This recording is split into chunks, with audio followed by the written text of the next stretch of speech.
We're live.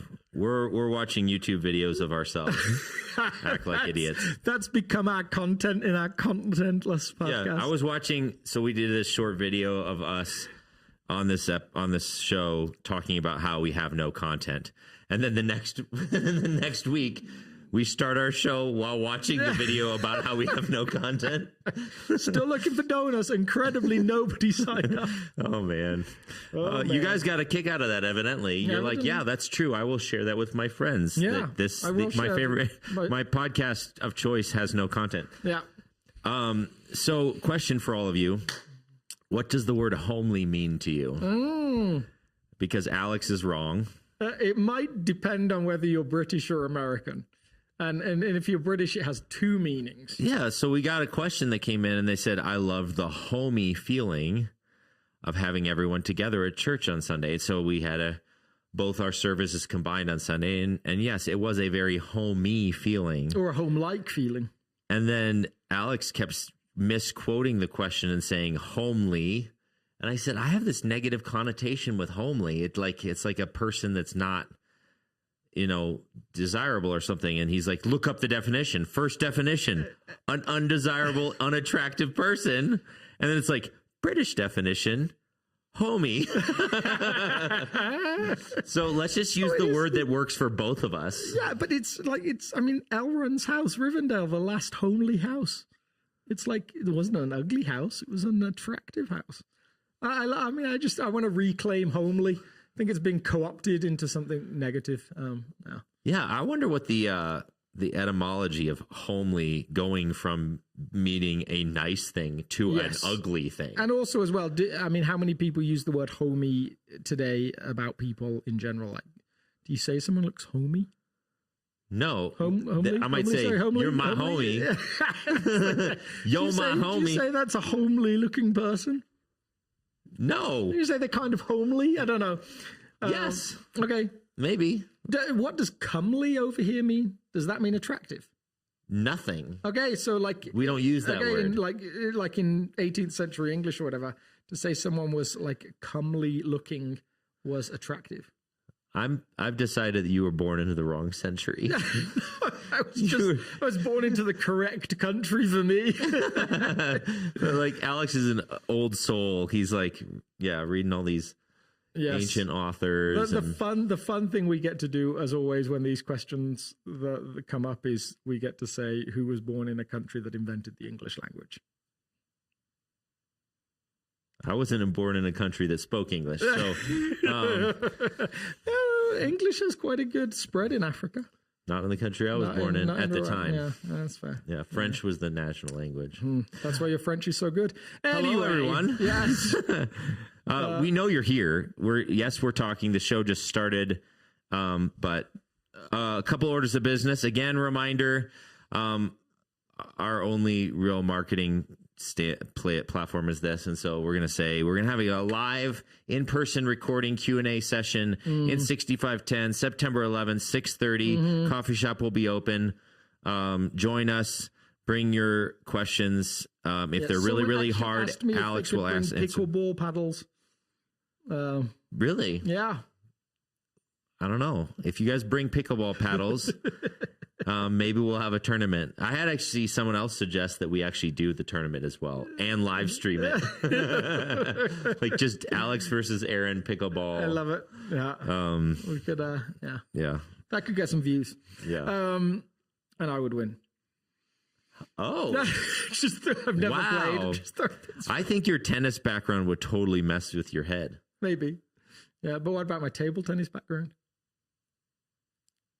I don't think any of them translate. I was a youth pastor, so table tennis is it's a must.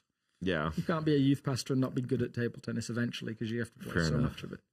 Anyway, it will be fun, and we're looking forward to it. And we've already heard from some people that said they've got it booked in. And I was wrong. A couple more of you on YouTube actually said, yes, I would like this. Yeah. So now there's 3 of you coming. Yeah. I'm excited. 4 or 5. So they're probably the repeats. There's us. That's 7. There's probably repeats of the people who are. That might be true. Might be hearing. There's all right. 4 people are deciding to come. Yeah. So that'll be fun.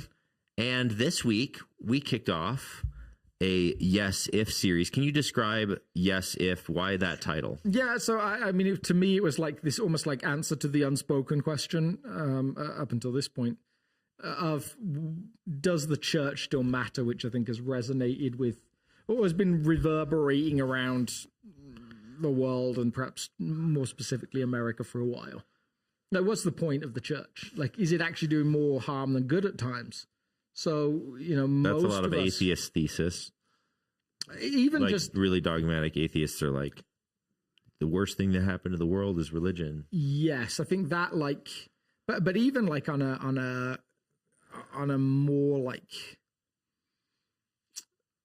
faith-based group, in a more faith-based group, the sort of question has been, I had these heroes and then it feels like they let me down.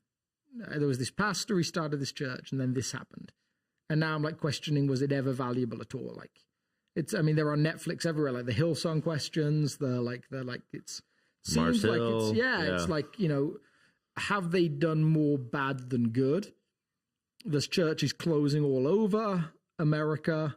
Like, it feels like their influence is slowly disappearing.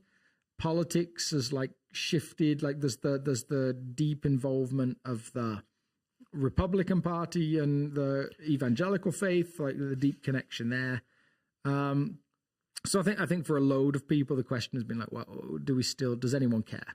Like even from a pastoral point of view, I think there was this moment where something bad would happen. Like even back in like 2001, 9/11, people wanted to hear what pastors had to say about it in their local area. And it mattered what they said. Now, like before I would get a chance to say anything about it, like multiple celebrities have had their platform to talk about it. There's been all this different conversation around it, 24-hour news cycles. Like it's almost like, like from a pastoral point of view, why are you here? So I think that I think for me, the heartbeat was we've all seen church done really badly in a way that seems toxic. So does it still matter? Well, yes, if like the church is still the hope of the world, if we can actually live into the way of Jesus with the heart of Jesus, which is what we talk about as being here for. Like that's why we exist. Absolutely. And so like it's almost just a push again to say we're not going to accept being the church that doesn't really do that. We're actually going to wrestle with what does that mean? How do we practically do it in our neighborhoods, in our schools, in our workplaces, like the marketplace? Like, how do we take that and say, no, we're going to live that out, even when it's difficult? And that is that's the challenge we touched on, right? That I was chatting with someone just the other day. Like, the moment I take Jesus' teaching and say I'm smarter than him, that's a problem. Like, I've really said I'm deciding what my religion looks like. Really, following Jesus means saying, no, I'm going to trust that even when I don't think you're right, that you are right.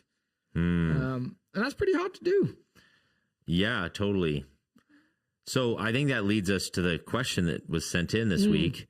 It says, I loved the homey feeling. The homely feeling? The homey feeling of having everyone together on Sunday. I think that was just a side comment. And then it says, can you share specifically what hospitality looks like at South? What's the invitation to our community to step into this first pathway? Isn't the answer donuts? That's what I thought all this time. Like, we should just change this pathway to like donuts. Living in the way of Jesus with the heart of Jesus by providing donuts. Yes, absolutely. Jesus likes donuts. I think it is an aside at the start, but we did have a combined service this week where we wanted to gather everyone, and it felt full and it felt like lively and good. Like, we do 2 services if you don't come to South. And it's not that there's anything bad with that, but for this season, we wanted to combine everyone.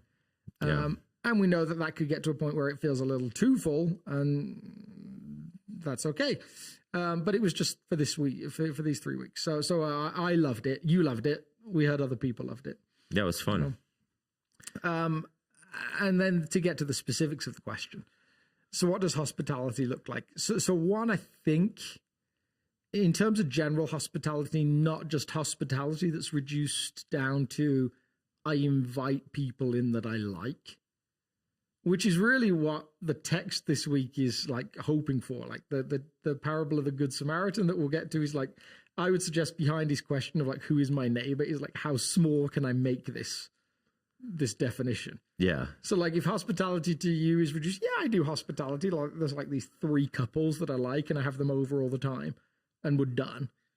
Then I don't think that's Jesus-like hospitality. And it's not what we're really talking about here. I would suggest like, and again, I'm making hospitality intentionally broad because I think in the culture of the first century, it was intentionally broad, or perhaps unintentionally broad. I think hospitality had broad terms. It involved lots of people. There was general hospitality that was different to today. Like, if someone, what do you mean? Well, even today in modern day Israel, if you're a salesman and you knock on the door when people are eating, it's quite likely someone will say, "Oh yeah, come in, have a bite to eat. Like let's share salt together. Let's break bread together." There's a covenantal aspect to that. Okay. That we maybe don't understand. Yeah, but in other ways they were less hospitable because they were more tribally minded. So like if you were not an Israelite and you're a Gentile or a Samaritan, people, which is where this with the people that were part of your ethnic group, you were hospitable. And Jesus actually then says, no, take that hospitality, I would argue, and expand it to people that aren't like you as well. So he takes something that's pretty well established and makes it even broader. Totally. Whereas we, I would say, have become people that are like, no, it's almost like a culture of suspicion.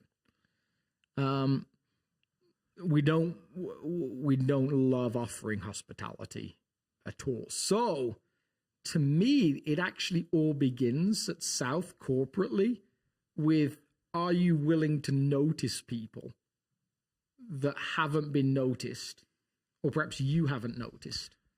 Are you willing to actually lift up your head to observe like more than just the people that you know and like? Yeah. Are you willing to come closer to those on the margins, the fringe of the community, those that are new to the community? Like, if you were being welcomed, what would you want that to look like? Because I think what you see with Jesus repeatedly is this ability to see 1 or 2 people in a crowd of a load of other people. You think about like the story of blind Bartimaeus. Like in amongst of a whole crowd of people, like walking down a street with pressing on him on every side, he's able to hear the cry of one person who specifically needs him. Yeah. And so I think for me, the starting point is the invitation of like coming to a community, whether it's on Sunday, whether you are volunteer in the food bank, whether you are part of a small group or something like Celebrate Recovery, of actually being willing to come to those things saying, Jesus, like, where do you need me to be your hands and feet this week or in this moment? So there's one concrete thing is when you show up to participate in this community, show up with the intention of looking beyond the expected group of people that you would encounter, that you would naturally be inclined to and naturally, drawn to, and try and find those on the margins. So that's one concrete. Now everyone like has different capacities for that. Like you or I might walk into a group of 500 odd people and be like, I'd like to have 100 conversations today if I have space for it. Like I have constant energy for new conversations with people. Although I said to someone the other day, I'm suspicious I'm becoming slightly more introverted than I was. That's how I feel. Yeah. I used to be more comfortable just bopping around and saying hi, and now I want to go deeper with a few people. So I think I felt like I still love that, but I feel like there are moments now I'm like, can I just go read in my office for a few hours?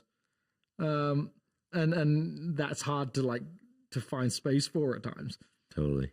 So I'm like, what is going on there? Because there was a season in my life where I'm like, I never need that space. But I think some people, you're like, oh my goodness, my energy level for Sunday is I can talk to a couple of people. But again, wherever you are, there's an ask. Yeah. That I think Jesus has for us. Yeah. Of don't do community just to see the same people that you know every week. Do community to notice people who need to be noticed. Huh. Yeah. And so to me, like hospitality without noticing is not really, it doesn't work. Yeah. So I have this confession. Someone made a comment that I use the word totally too much during these episodes. Oh, I don't think I ever used the word totally till I met you. And it's my like, yes, agree, Totally. I agree. You even do it without like totally. Totally, yeah. And Bill Wiseman does it as well. And really? I don't know if he got it off you or you got it off him. And so I wondered whether Ryan did it as well. Oh, I don't know. Maybe it's Bill's fault. I'm going to blame Bill. It's not my fault, people. But now I like don't even know how to engage in conversation. Like I'm frozen. So I'm totally going to continue to use the word totally because it's almost got that. I don't know where it came from, but it's got almost like that California. Like, totally, dude. Yeah, bro. Now it's going to be really. I'm all derailed now. Now it's going to be more annoying to the people that hadn't noticed. Could you actually repeat everything you just said? Because all I could think about was trying not to say the word totally. So I'm just joking. Broad summary of what I just said is in every environment that you're connected to, beginning with South, but beyond, I would suggest as well. Like even the prayerful question, Jesus, who do you want me to notice today? I love like, so I know people like, I've heard division on The Chosen as a TV show. Because some people, for me, like in some conversations, some people have said they just add too much non-scriptural stuff. I'm like, well, they wouldn't have a show if they didn't. Like it'd be a very short show. Yeah. But there are definite like elements. But in the episode around the woman at the well in Samaria in John chapter 4, there's this bit where Jesus says, the woman says like, well, nobody notices me or nobody like cares about me. And he said, well, I actually came all the way here just for you, or something similar to that. Like there's that, and that's the implication of the story. He's in an odd place at an odd time because his practice is to say, where am I supposed to be? What is my Father doing in John chapter 5 language? And he lands in this spot just in time to have this conversation. Imagine a church where everybody did that kind of thing. So maybe the pushback, which you already mentioned, like different people have different capacities for this, but maybe is that actually community? So like if there's doing life together requires some measure of intimacy and familiarity, understanding of the other person's story. When they do something stupid, the empathy for knowing I trust their heart and I know why they said that thing because it comes from a place of wounding, on and on and on. These are the things that like a deep relationship has the ability to offer, what the scriptures might call, has said, or this like joyful presence that's not possible with the bop around the room, make sure everybody gets seen for a second. Is that fully scratching the itch? I don't think I'm even saying that. One, I would say I'm certainly not saying everyone has to bop around the room for a second. Okay. Like, again, it could be one conversation, two conversations. It could be none on a given week. Yeah. But I think being prayerfully intentional about God, like, is there something that you want? Is there something you want me to bring to this community? And two, I do think there's time for those moments. Like I would say regular time for moments of familiarity. I have a small group. I love our small group. Like we've been awful about meeting over the summer, but like I love, like we're now talking about, well, when are we starting back up and all those different things. Yeah. But I think my thesis might be, and I want to see if you disagree with this. Okay. There is no Christian community. There's no Jesus community that should be a permanently closed circle. Oh, yeah. I think I would agree with that. Like I think it was Frederick Schleiermacher, the writer, that said, like, imagine Christian community like a circle, which has this, like, almost like a hash line around it that is the circle of people of faith. It's a permeable, yeah. And there's another circle around it that are those on the fringes. But the goal of the circle should always be to expand to then include those people. And even with like the groups systems that we talk about, and like we love groups, and like, hopefully you have a group, find a group, groups are great, start a group, all those different things. I think like if Jesus and his disciples are the prototypical group, there's always this implication of like, guys, you know, we're not going to get to do this forever, right? Like it's a season. And then they get all dotted all over the world. Like Andrew ends up in Thomas ends up in India, and Andrew ends up in Scotland, and theoretically they're all over the place. So I think even with like healthy groups, there's this point eventually where you're like, okay, now there's been a season, and now there's like other people to find. Okay, so this is where I have some tension. Yeah. So I went through a disciple making movement training. Mm-hmm. And how much backstory do I give? Basically, disciple-making movements is a model of church planting-ish. It's a loose model. There's multiple of them for church planting that becomes a movement or exponential. And so it's the fastest growing, or it's the tool being used by the fastest growing church movements all across the planet in our day and age. So I went to a training by one of the guys who was part of formulating these kinds of models. And the training was centered around these counterintuitives when it comes to this model. One of the counterintuitives is that you don't ever break up a group. Yeah. And I think I've talked to you about this.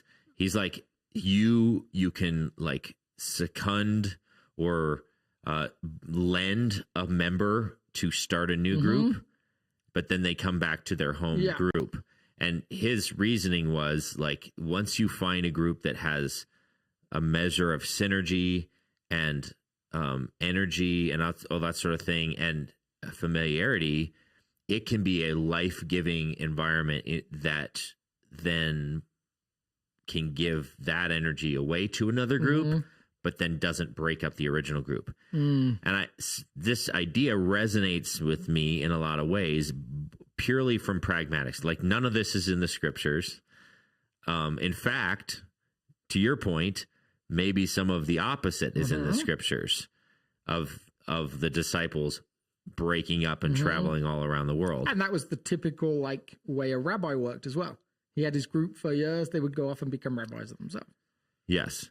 So, but then and that's the account we have in the scriptures does seem to lean that way. Now, we don't hear about the Timothy who sits in the same church for 30 years and shepherds and pastors a single church or whatever. I don't know. Like, I'm not saying that specific person, but you know what I mean? There's not the majority of the early church was made up of people who didn't move cities constantly. Yeah.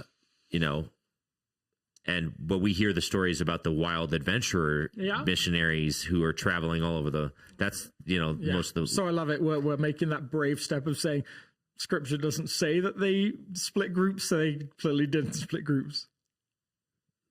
No, I'm saying that there's more scriptural evidence that groups did split. Yeah. Than they no, stayed. Just that the unheard, the silent ones, like we're saying those did stay the same. I don't know. No, I'm not going to read into the text that far. I'm saying actually the biblical evidence is against my case. Yeah. But practically speaking, I've experienced multiple groups where we had a bunch of leaders in a group and we all felt like we should probably take all of this leadership powerhouse that is our group and split it into 5 or 6 groups, and none of the groups survived. And that's happened two different times where we had a group that started to click and started to really get to know each other and build deep relationships and friendships. And then we'd break into 2 groups and both would die. Yeah. And so that was this guy's point. It was a very pragmatic point. He didn't make it based upon scripture. So I think and so I'm wrestling because there's a pragmatic side, and frankly, the model is based upon a broken reality in human beings that like some human beings don't get along with others, and totally, yeah. So it's very pragmatic rather than You've killed our word by pointing it out to everyone. I just wonder whether because I think there is such a thing, right, as a self-fulfilling prophecy almost, or a however you phrase this thing I'm going to unpack. is it a surprise that if a pastor looks around a group, not that I know the circumstances that you're talking about, looks around a church, like, I've done it in like other churches, and like, I'm going to pick 6 guys to start meeting with. Like, there's a possibility that you pick 6 pretty awesome, pretty well-developed guys that are really passionate about the community and really want to invest in the group.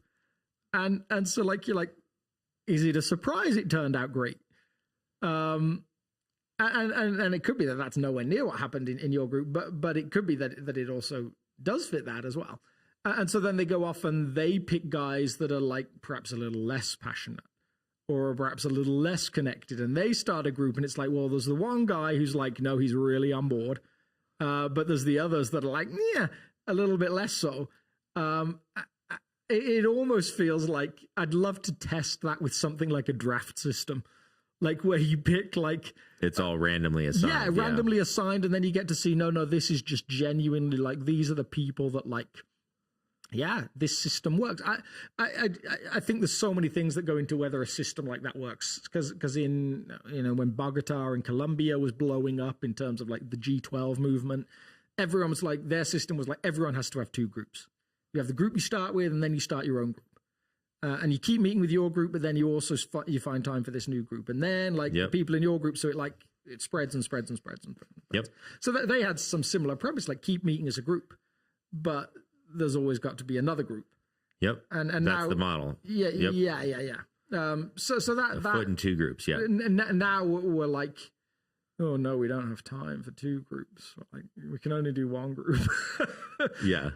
So I'm intrigued. Well, and then there's cultural elements to this where in a lot of these movements, the fastest movements are taking place in highly communal cultures. Mm-hmm. And so when they're like, hey, gather your group together and we'll study the scriptures mm-hmm. together, they gather their immediate family circle, which is 35, 40 people, and that becomes the first church plant. Yeah. And then when they find another person of peace, they obviously just more naturally, even social norms would be, I hang out with my family group, mm-hmm. literally my immediate family and my aunts, uncles, cousins. That becomes churches made up of large extended families. Yeah. And so it culturally spreads more naturally in some of those places, which is why there's not a ton of that movement taking place in the Western world, because we're much smaller, less interconnected societies. Yeah. And the examples that they keep giving that I've heard of in the United States, because I've asked friends of mine who are part of these movements, they're like, yeah, it's happening in the States amongst refugees from other countries. Now, there's little pockets and glimmers of it, but we don't have, and just the math, if you look at the data, there's a book that's I'm not going to be able to pull out of the ether. Yes. But if you just look at the data about movements, the social networks of the Western world are pathetic compared to the social networks of the Eastern world. And that like in terms of depth, especially, I have a friend back in Michigan. He was a fellow pastor, and he was always trying to recover the experience he had in a different city where he said, we were part of this church. He was working in healthcare, I think, at the time. And he said, we bought a house on this street that was really dilapidated. And then someone else from the church bought a house on this street that was dilapidated. Then we had some people come live in our house because it was bigger than we needed. And there was and he said, eventually the whole street became almost this little, And so you hear him talk about we had that. And then we moved and now we don't have it anymore. And like the heartache of that. So community is something that has to be valued. And so I'm not saying this should be a casual we did a group for a year and it was great and now we're just going to stop because we have to. But I think just by nature of migration, of movement, of just season of life, people leave, and there should, it feels to me, be this opportunity to say, how do we continually invite people in? And so that the practical application is to be involved in a community, saying, who can I notice? How can I be unhurried? in my approach to community. Yes, unpack that a little bit. Yeah, well, I because you think talked about that Sunday. to me there's a deep implication. Like my reading of the Good Samaritan would be broadly, it's pretty general. There is a specific element to the story, but it's not supposed to stop just with, if you see a person beaten on the side of the road, stop and help them. You're like, sermon notes. If I see this very specific situation, I know what to do. Yeah. But if not, I'm not doing anything. But if you think they might be drunk, you get to walk past them or whatever. It's like there's a. Why did you get beaten up? Yeah. Oh, it was your fault. Okay, you're on your own. Moving on. Yeah. And even then, like there's a practical element to that. I was in Detroit once, and I had a bunch of teenagers with me, and I saw two guys like beating on a guy in his driveway and then dashed off in a truck. I'm like, am I supposed to stop and help him? Am I supposed to stop and help him when I've got 11 white teenagers in the back of the car that have never been outside their safe white suburbs? Like, there's all these different elements that go on in your mind. Like, Totally. As there probably was for these people in this story. But broadly speaking, the story, like, yes, it's got specifics. Yes, take those specifics, learn from them. Broadly, the story is about how the kingdom will challenge our sense of values. Yeah. So for this specific character, this lawyer that's asked the question, the way it challenges his values is it asks him to put Samaritan and neighbor in the same sentence. Yeah. Without it being a sentence that says a Samaritan is never my neighbor or something like that. Yeah. Like it asks for that flip on values. It'll ask for flips on values in our own culture. One of which might be, I love going to church to chat to my friends. The flip might be, God has a purpose for you in community. You are needed here. There is something for you to do. Yeah. So back to the original question that was posed.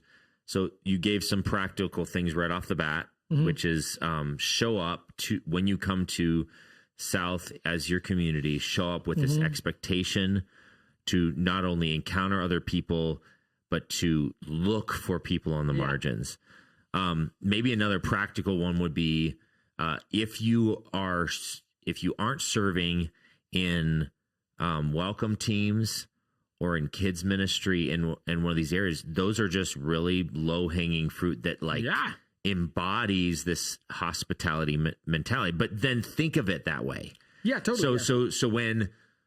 So if you're on welcome teams, this isn't like, we got to check the box. We have to cover this door and this door and this door. This is mission critical kingdom of God stuff. When a new person walks in here, we don't know what brought them. We don't know whether they're down and out. We don't know whether they're craving relationships. We don't know whether the reason they showed up to church is because the night before they were binging, on alcohol, and they suddenly woke up with a hangover and they were like, I've got to get my life together. I'm going to church. We don't know any of those things. And so you become the front lines of encountering that person with the kindness and the grace of God. Or kids ministry. Like, one of the best ways we can welcome the Samaritan on the side of the road is to show up with our kids ministry and say, you're not alone in the journey of caring for, loving on, and teaching the way of Jesus to your kids. We will be there for you. And you're talking again about, it's a flip in values. Like, we need more volunteers in kids ministry. You're right. We need more volunteers in youth ministry. We need more volunteers in connection teams. We need more volunteers in lots of places. Yeah. The temptation is to say, and then I would say, like, coupled to that, in our community, we have all the people we need to do all the volunteer roles we need. Just as in terms of like giving, we actually have too many. Yeah, we have all the income, like in all the houses, to make South Run as a healthy community. Like, that's all there. There's a temptation to say, oh, we need kids ministry volunteers. I can be a person that checks a box there. The flip in values that I would suggest the kingdom invites us into is to see the privilege of that invite and the largeness of that invite. So the people that do those roles the best are the ones that say, oh my goodness, this is a privilege to invest in the lives of people in a community so I'm doing this in a particular way. Now a helpful way maybe of understanding that is how you can do hospitality in your own house. You can have someone say, I need a place to stay, or come to visit you intentionally. And you can say, oh yeah, you can sleep on the couch. And right before bedtime, you pull some sheets out of the closet and you throw them on the couch and say, yeah, you can make up a bed. And maybe that's the best you can do. And in some settings, that's a great gift. Or you can do hospitality in another way. And one of my favorite stories or anecdotes around this is a lady who used to come to South who passed away, called Anne Creswell. And Anne passed away at maybe 93, and she'd written letters to her niece on hospitality. And because her niece was just curious, you do hospitality so well, tell me why. Yeah. And she said, well, when people come, I love to prepare the room for them. I love to put fresh flowers in there. I love to think about what I know about them and try and put some books on the side table that I think that they might enjoy. And then she sums it up by saying, I love them to go away feeling like they made my day by visiting. And again, a complete flip, lots of people would say, I love people to go away feeling like I made their day. But to say, no, they made my day. As the host, it was my privilege, my blessing to be with you in this way. Think about that with the way you serve in ministry. It's possible that you work with kids and say, oh yeah, the kids are going to go away feeling like, oh, it was their privilege to have me as a leader or a teacher. It's also possible you can do it such a way as the kids go away feeling like it was your privilege to get to teach them. There's a couple of people there's a volunteer in kids ministry right now that has worked with my kids called Rebecca, and she does that amazingly. Everything that she does, she's thought through little things that she wants to bring them and stuff. She's got this heartbeat of how she does that. Kevin Real in youth ministry, he does that. It's incredible. He's a guy in his 50s and yeah. So I was playing disc golf with him the other day, and he's just asking some questions about my daughter and stuff. And he's like, don't give any information that you don't feel comfortable with, whatever. But then he's like, do you mind if I engage your kids in this subject? And so he I said, yeah, absolutely. It'd be super helpful if you draw, my daughter into this area or help her meet a friend or whatever. And the next week he's like, man, I had a conversation with Piper and heard her school's going really well and all this stuff, some things that she had some concerns for. And it was just he's trying to become a better youth volunteer by playing disc golf with a parent, during a disc golf round with a parent of one of the students. He's like his number one agenda is to get to the bottom of how can I better serve your kids. If you've ever been in the corporate world, there's these moments where you end up in some hospitality thing, and you try and ask questions about the work, and dude, we didn't come here to talk about work. We're just here to play golf. Back off, man. Don't ruin our time on the golf course. You're like, but I actually came because I'm interested in this or this. I think Kevin might be my daughter's favorite youth leader. No, not that the others are bad, but he has this way of approaching it intentionally. Very much, yeah. And so I think when you see people do that, you're like, oh, you so get hospitality. Even the idea of environments that feel like home. For our staff was supposed to be this rallying cry of if you're questioning, I'm doing this event, do I do cheap stuff or good stuff?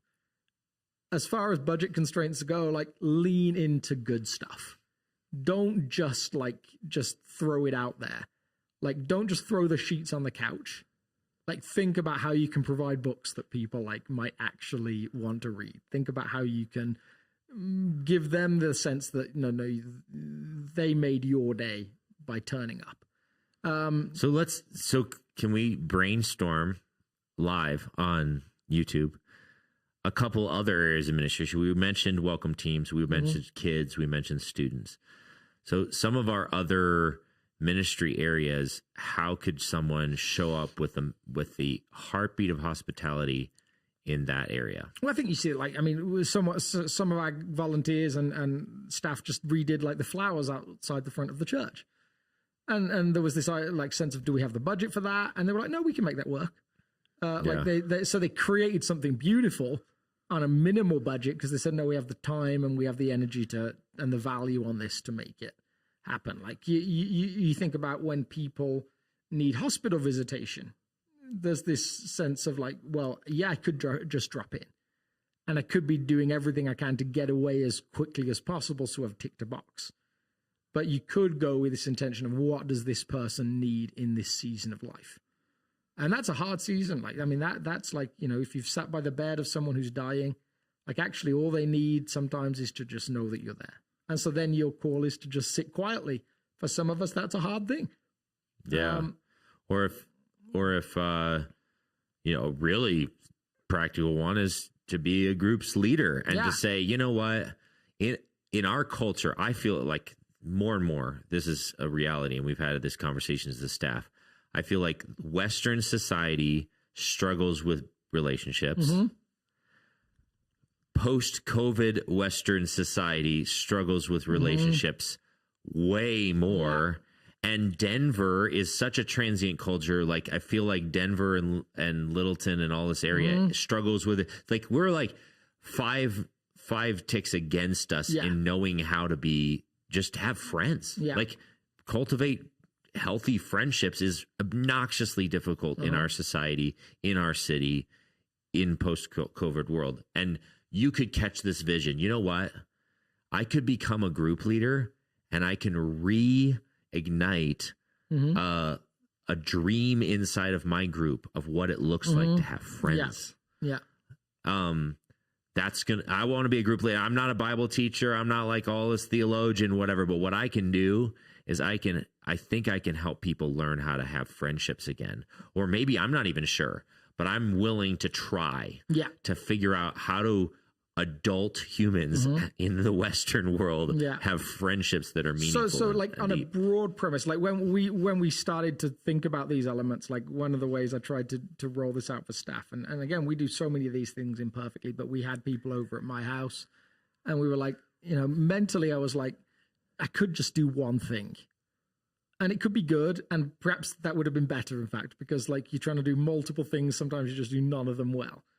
But like, again, it was supposed to be this little microcosm of like, if we can create environments where people say somebody was excited that I was there, that's a big deal. Like when you are there as a kids leader and you're excited kids are there and they know it, that matters. When you're a welcome person and you're actually excited, there's still this one guy I think of that, you know, in this tiny little church back in Michigan, his name was Chuck. And he was on the door every week. Again, maybe church of 60, 70 people. And I would occasionally go because it was translation on the door means standing next to the door. Okay, carry on. Good job. Sorry, I'm the he translator. Was on the door in a homely kind of way. Oh, come on. And we would go sometimes because it was Laura's folks' church. And every time I saw him, I was like, oh my goodness, Chuck, like you are the best door host I have ever come across in my life. I wish I could replicate you and gift you to every single church in the world. And I wish I could take 10 of you to my church and just rotate you on the different doors, because he knew people's names. He was so obviously excited to be there and so obviously excited they were there too. Now, again, the hard part is sometimes people are just like that and sometimes people aren't. And that's why everyone has their sweet spot. But my sort of pushback on the personality thing is, it might change how you do something, but I think actually it's just the call of Jesus to be present with people and to be interested in them, and to care for them in the moment you encounter them. Yeah, I actually just think that's Jesus-like character. All right, so let me give an example of a serving opportunity at South that almost talks to very few people, is very behind the scenes and very, very conducive to an introvert. And that's working on our tech team. Yeah. So like our sound engineers, and several of them like already show this intuition around hospitality and what they're thinking. And so they're trying to establish a mix, and they're trying to mix sound for our corporate gatherings. And they're thinking, I have to be hospitable with the volume level and the quality of the mix to try and care for and provide a good experience for a wide swath of people with all different preferences. Yeah. So they're trying to walk the razor thin line between loud enough that some folks who beg for it to be 10 times louder feel like, the sound is full and it's high quality and it's nice and filling the space. And there's people who beg for more volume in that category. And then I'm going to try those people. And then there's other people who are like, oh my gosh, why can't we just turn the volume down? Like the only thing you could do to make me happy here is to turn the volume down. And people are in both camps, and they're all gathered together. And so our sound techs are trying to, with grace and with poise and with wisdom, be hospitable to both those people and to walk that razor thin line. And I see them do it. That's why during the first few songs of our gathering, they're hopping out, they walk around the room, and they take sound readings to make sure that everything's safe and good and within the parameters that we've all talked about. That's hospitality. It's thinking about the other, thinking about how can I do my role at this place, not to fit my preferences. Yeah. Because a couple of them even said, like, if it was up to me, I would do this with the volume, or if it was up to me, I would do this with it. But I'm not the end game. I'm not the final customer. Yeah. The end game is trying to care for a wide, diverse population, and that's a beautiful way of exhibiting hospitality. And very introverted. Very introverted. Like moving around the church, like the food bank, similar sort of like the way that it's designed to allow people to shop instead of just saying like, there's a bag of stuff. Like I've been to plenty of food banks that say, here's a bag of stuff for you to take. Is that wrong? No. But is it an extra mile to say, no, come and choose what you want. You don't always get to make choices. Come and actually choose what you want to take home. Yeah. Like that's a gift, an offer to people. It is environments that feel like coming home. It's like exactly the kind of thing that we're talking about. And I think part of the beautiful thing about serving is like, yes, you can come in at it with this attitude of I'm gonna give people this sense that they made my day by allowing me to serve them. And what you actually quite often find is they actually did. That if you're looking for community, what you actually quite often find is, no, I found community in serving. If you're like, I feel like a bit of a fringe person, if you're not involved in anything, you're probably going to feel like a fringe person. But actually, like I drop in occasionally on like maybe a food bank team on a Thursday morning, and they're like, this is our small group. Like, this is how we do groups. Like, this is when we talk. This is how we, like, they might talk about sermon stuff. They might talk about just life and what's going on. They pray for each other, all those different elements. You see, like, all of these ways that, like, this beautiful church invite melds together. And it rarely does it when people aren't interested in how they can care for people in the community that might be not physically lying on the side of the road, beaten up, but might have been a little bit beaten up by life. Yeah. Might be in a situation that they quite don't know how to deal with, can't deal with by themselves, or might just need a helping hand on the journey. Just by nature of I'm a child, I'm still growing. Just by nature of I'm new to a community. Yeah. Just by nature of I'm homeless or I'm short of food, like all those different elements. And then there's this like final piece, like to me that I love as well, which is really, and we get to talk about this again in week 3. I love just like mentally in my mind, like mapping out South. Because I'm like, well, we've got 65, 60, this like big building structure. Yeah. That is like a house that we're trying to turn into a home. And then on the map, you've got all these homes of people that call South home that are dotted all over, like in intense places in like Highlands Ranch and in Littleton. And then like Highlands Ranch is so intense. What do you mean? I meant intense in terms of like concentrated. Oh, Better, okay. like, yeah. I was sorry, like, yeah, no, it's not intense. It's the least intense place in the world. Yeah. Yeah. This is the hardest place I've ever lived. Yeah. So, like, concentrated places like Littleton, Highlands Ranch, Centennial, and then, like, increasingly sparsely in dots like Roxborough, in, like, Indian Hills, in, like, these, like, downtown Denver, Cherry Hills, all these different, like, little dots around the map. And those are like outposts of community, right? So you live in a street, you get to decide how you care for people on the street. You get to decide, like, has Jesus created me to be a specific sort of person? Whether that term is like the person of peace, or that term is like, but in amongst your neighborhood, who do you get to be? And the one option is, like, you can choose to be the person that just pulls into your garage and, like, just ignores everyone, and they're just like people that happen to have bought in the same spot. Or you can say, no, God created me and placed me here for a reason. And I'm going to bring all my introvertness or extrovertness. I'm going to bring all of my, like, easy conversation or difficult conversation, but I'm going to bring all of who I am to this place and say, you call me to have neighbors for a reason. And they might not be like me, but I would suggest a good definition of neighbor in Jesus' language is like the lawyer's definition is the person who is like me. And Jesus' definition is the person who is near to me.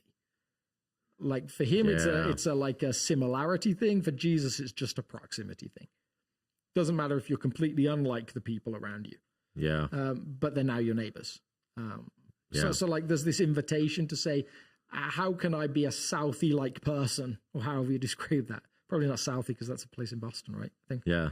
A South-like person, a Jesus-like person. How can I be a homely person? Yeah, how can I be a homely person in the little place God called me? Yeah. It's like a fun challenge. I loved this one. And because I generally have, like, a good memory for stuff and I'm pretty extrovert, I always maybe liked it because it was a bit easier for me than for some people. But, like, plot out the 9 nearest houses to you in your neighborhood and ask, like, how many of those people do you even know, like, their first names? Yeah. Or is it just like, oh no, that's kilt guy. I can't remember his name, but he wears a kilt like a lot of the time. Or that's Tesla guy. I don't know him, but he drives a Tesla. Or like that's annoying dog guy. Like if that's the way you know your neighbors, then you're probably operating in that area a little bit more like the priest or a Levite than you are like the Samaritan. Yeah, that's huge. Wow. Well,